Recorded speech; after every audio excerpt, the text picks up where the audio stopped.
Hey guys, Andrew Shrout. I'm here in the sideboard with Zach Sigman. How's it going, man? Hey, how's it going? How's your day? Good. And you are playing a spicy brew today. You have I've tried. Gotten out to a 6-0 start with red-white painter. Yep. So tell me a little about this deck and why you chose to play it today. I've been playing Painter Servant decks, like brewing them for the last 2-ish years. Okay. And I've played a lot of different color combinations, like, mono red, red blue, red white. Red blue was fun, but it just wasn't consistent enough. Like, just adding like for brainstorm and random sideboard cards was cool. But adding white for Enlightened Tutor just streamlines it, makes it a lot more consistent, I think. Okay. So Enlightened Tutor, the big addition. You have 3 Swords to Plowshares, but mostly this is a splash for Enlightened Tutor. Enlightened Tutor, Rest in Peace, and some random techie stuff. Sure. Oh yeah, splash for Enlightened Tutor, and then things you can get with Enlightened Tutor. Oh, absolutely. So Enlightened Tutor, of course, gets both pieces of your Painter Servant combo. It gets the Blood Moons, which are an important part of this deck, and then it also just gets some wonky Enlightened Tutor things. Yeah, if I'm playing against Storm, or if I feel I'm playing against Storm, it could fetch up a turn 2 Trinisphere, or it could fetch up a Helm if I'm going Rest in Peace Helm. If I see Dredge, obviously Rest in Peace is the target. One thing I was kind of worried about was Sneak and Show. I mean, I have decent equity against it. I guess I haven't play tested enough to know percentages. Right. But just being able to grab O-Ring seems really good against Show and Tell.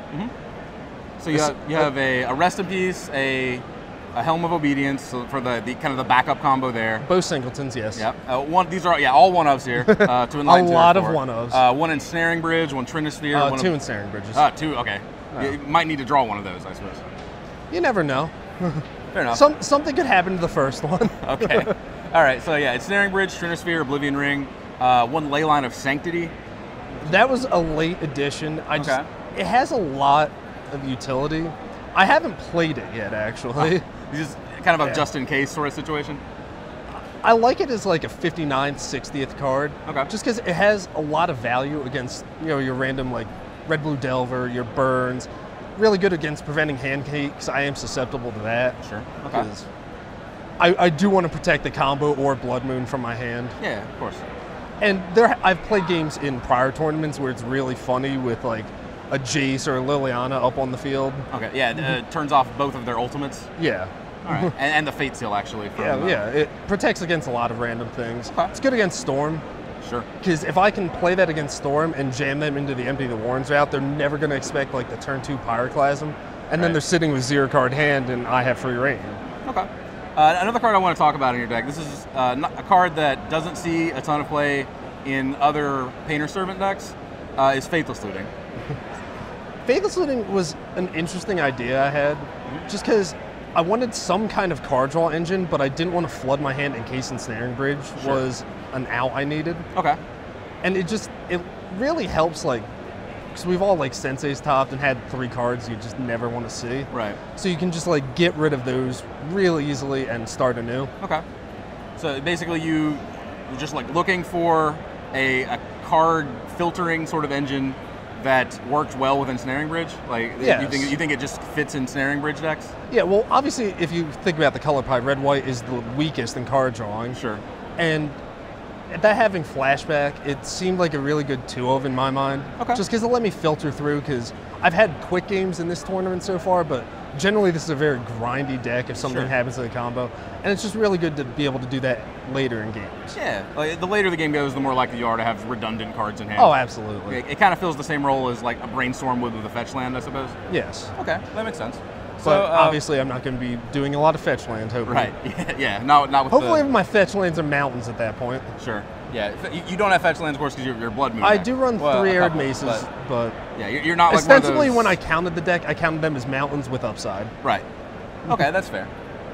Tell me a little about your matchups with this deck. What are you hoping to play against when you register this deck? Anything with a greedy mana base, I'm all right with. All right. I feel with the main 60 I have decent matchups against certain combos. The bullets do a lot of work, I suppose. Well, yes. Dredge is a good matchup for me game 1, because if they have no answer for Rest in Peace, I can, with Sensei's top 3 Enlightened Tutors and a Rest in Peace there to begin with, I can kind of just hopefully stick that and win the game. Sure. Because I played against Dredge round 2, I believe. Okay. Enlightened Tutored up rest in peace, and was able to just pyroclasm his board away. And then we just kind of sat there until I hit what I needed. So basically, like, glass cannon, unfair decks, and non-basic lands are non-basic lands are my best friend. Sure. All right, fair enough. Mountains are your best friend once you get those blood moons into play. Mr. Chapin over there would be very happy. Yes, mountains are my best friend.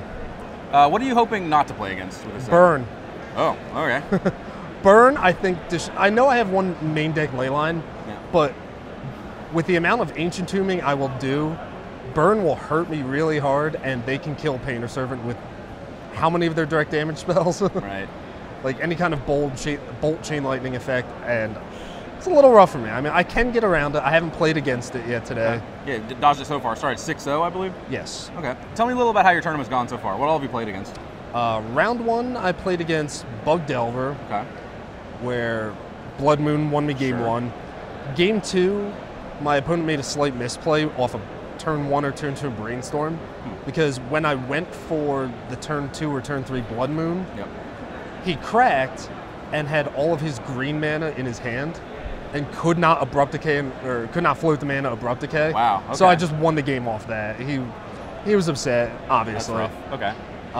Round 2, I played against Dredge, and rest in peace, was just really good. Sure. Because he wasn't playing the Nature's Claims answers. He was going the more Steel Sabotage, possibly a trying null. To bounce things. Yeah, like just hard counter them before it ever resolves and hurts him. Okay. But he didn't have it, and I rest in peace real quick against him.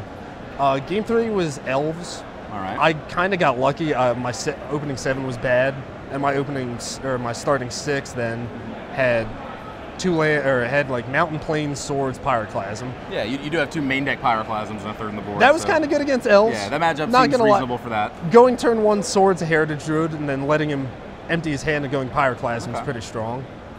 Round 3 was Dead Guy Ale. Round 4, yeah, okay. Was that 4? Yeah, 3 was Elves. Oh, 3 was Elves, sorry. 4 was Dead Guy Ale, which I didn't have a lot of experience playing against, but Blood Moon kind of locked him out of the game. Okay. So you just mono decks that are dead to Blood Moon, it kind of sounds like. Well, no, it was an interesting choice, because he went either turn 1 or turn 2 Thoughtseize on the play, and I had Painter Servant, I had Grindstone, Ensnaring Bridge, Blood Moon. Okay. And he took the Blood Moon so he could continue to actually play the game. Sure. When I stuck Ensnaring Bridge, he never found an answer for it. So he ended up sitting with... so you get some redundancy with your permanents that lock up the game. He had an Aether Vial too, and ended up sitting with 3 Sarah's Avengers. Okay. And I was just sitting there with Ensnaring Bridge and 1 card in hand. Right. Fair enough. Round 5 was Food Chain, a deck I had no experience against. Like, none at all. I forget. Most people don't. Yeah. I knew how the deck worked, but I'd never played the matchup. Game 1, he never saw Food Chain, but I was a little tipped off when he went turn 2. I can't remember the Manipulate Fate. Manipulate Fate, thank you. That's always the one. As soon as I saw that, I knew exactly what it was, because I was just talking with a friend about that deck. I'm like, all right, I get to see how this works. Okay. And then we just had you on camera, actually. Yeah, that was the quickest round I've had. Deathblade, I believe, out of Rudy Brixa. Yeah. Okay. So everything has worked out so far. You're 6-0, and so far, you're within sniffing distance of top 8. I'm not trying to put the jinx on you, but okay. I'll survive. All right, cool. I'll be rooting for you, man. Good luck. Thank you. Stick around. We've got plenty more coverage coming of the Legacy Open here in New Jersey.